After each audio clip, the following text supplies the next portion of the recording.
ঢাকা মহানগরীতে 254টি মণ্ডপে উদযাপিত হতে যাচ্ছে দুর্গাপূজা। শুভ মহাপ্রলয়ের মাধ্যমে ইতিমধ্যে পূজার আনুষ্ঠানিকতা আরম্ভ হয়েছে এবং ধর্মীয় ভাবগাম্ভীর্য ও উৎসবমুখর পরিবেশে পূজা উদযাপনের জন্য ব্যাপক নিরাপত্তা পরিকল্পনা গ্রহণ করা হয়েছে। ভক্তদের উপস্থিতি, অবস্থান ও গুরুত্ব বিবেচনায় পূজা উদযাপন পরিষদের সাথে পরামর্শক্রমে পূজা মণ্ডপগুলোকে 4টি শ্রেণীতে ভাগ করে 24 ঘন্টা পুলিশের উপস্থিতি নিশ্চিত করা হয়েছে। পূজা মণ্ডপগুলোর শ্রেণী মোতাবেক প্রত্যেকটি মণ্ডপে পুলিশ ও আনসার মিলিয়ে ন্যূনতম 11 জন থেকে 50 জন পর্যন্ত নিরাপত্তা বাহিনীর সদস্য মোতায়েন আছে। স্ব এলাকায় নিয়মিত টহল ও চেকপোস্টের বাইরে পূজা মণ্ডপ কেন্দ্রিক প্রায় 2200 পুলিশ সদস্য মোতায়েন থাকবে। সংশ্লিষ্ট পরিচালনা কমিটির সাথে যোগাযোগ রেখে তারা পূজা মণ্ডপের সার্বক্ষণিক নিরাপত্তা নিশ্চিত করবেন। পূজা মণ্ডপ সমূহে ভক্তদের যাতায়াত নির্বিঘ্ন ও যানজট নিয়ন্ত্রণের জন্য পৃথক ট্রাফিক পরিকল্পনা গ্রহণ করা হয়েছে। প্রতিমা বিসর্জনের দিন পৃথক কনভয় পরিকল্পনা গ্রহণ করা হয়েছে, যা ঢাকেশ্বরী মন্দির থেকে আরম্ভ হয়ে ওয়াইজ ঘাটে গিয়ে শেষ হবে। বিসর্জন শোভাযাত্রা নির্বিঘ্ন করতে অতিরিক্ত আরও প্রায় 2400 ফোর্স মোতায়েন থাকবে। এই উপলক্ষে পলাশীর মোড়, রায়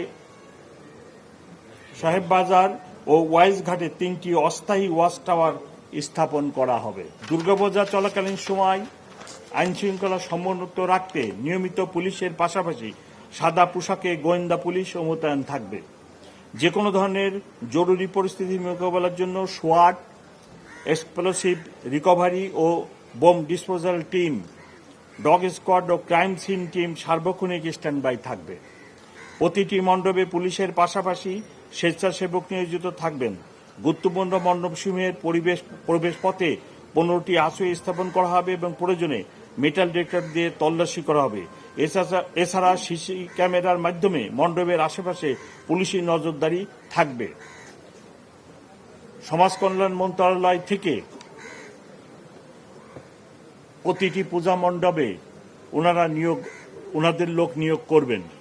আমি পূজা উদযাপন কমিটির যে নেতৃবৃন্দ এখানে আসেন, আমি ওনাদেরকে রিকোয়েস্ট করব সমাজ কল্যাণ মন্ত্রণালয়ের ওই সকল ব্যক্তি নিয়োজিত হয় কিনা সেটা আমাদেরকে জানাবেন বা আমাদের স্বরাষ্ট্র উপদেষ্টা মহোদয়কে জানাবেন, কারণ ওনাদের ব্যাপক সংখ্যক লোক এইবার নিয়োগ করা হবে পূজা মণ্ডপগুলোতে। ধর্মীয় এই উৎসবকে কেন্দ্র করে যে কোনো ধরনের ভুল তথ্য বা অপতথ্য ছড়ানো রোধে সাইবার প্যাট্রোলিং জোরদার করা হবে। পূজা মণ্ডপের প্রবেশপথে অপরিকল্পিত অননুমোদিত অস্থায়ী দোকানপাট স্থাপন নিরুৎসাহিত করা হয়েছে। পূজার নিরাপত্তা ব্যবস্থার তদারকির জন্য ঊর্ধ্বতন পুলিশ কর্মকর্তাগণ নিয়োজিত থাকবেন। দুর্গাপূজার নিরাপত্তা ব্যবস্থায় নিয়োজিত অন্যান্য আইনশৃঙ্খলা বাহিনী ও সেবা সংস্থাসমূহের সাথে সার্বক্ষণিক সমন্বয় থাকবে। পূজা মণ্ডপ পরিচালনা কমিটির প্রতি আমাদের অনুরোধ, ভক্তবৃন্দ চলে যাওয়ার পর মণ্ডপ যেন কোনোভাবেই অরক্ষিত না থাকে। সেজন্য রাতের বেলা কমপক্ষে 2 জন স্বেচ্ছাসেবক পূজা মণ্ডপে উপস্থিত থাকবেন।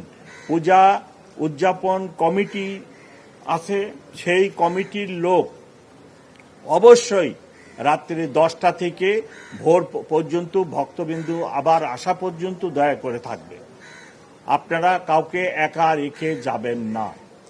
আমার পুলিশ, আনসার, সমাজ কল্যাণ মন্ত্রণালয়ের যে লোক ওনারা থাকবে, কিন্তু সাথে অবশ্যই আপনাদের 2 জন লোককে রাখবেন। এটা আমাদের স্বরাষ্ট্র মন্ত্রণালয় থেকে এই অনুরোধ করা হয়েছে, ওনারা ছিলেন, সেই অনুরোধের প্রেক্ষাপটে আমি এই অনুরোধটা এখানে করলাম।